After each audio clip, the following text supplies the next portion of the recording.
Welcome to the Tech Egg. Don't get scrambled. Enjoy the video. You start by preparing the host so the virtual machine can run smoothly. Enable Hyper-V or install VirtualBox and reboot if required. This lets Windows host VMs. Next, download the Linux ISO and verify its checksum so you avoid corrupted installs. Create the VM with reasonable resources. Give at least 2 cores, 4 GB RAM for light use, and 20+ GB disk.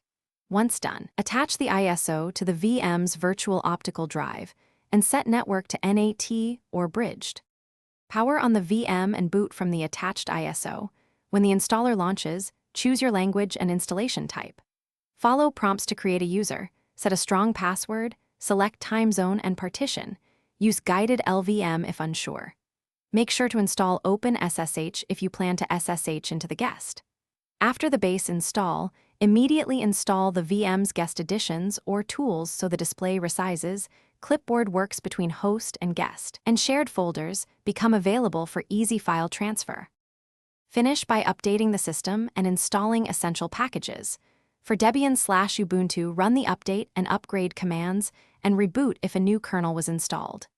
Configure shared folders and enable drag and drop or clipboard sharing within the VM software settings so workflows are seamless.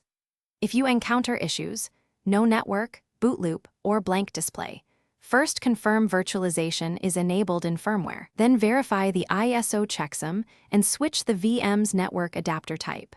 One quick troubleshooting tip: boot a live ISO to inspect disks and logs before reinstalling. Thanks for watching. Consider subscribing if I helped unscramble your problems.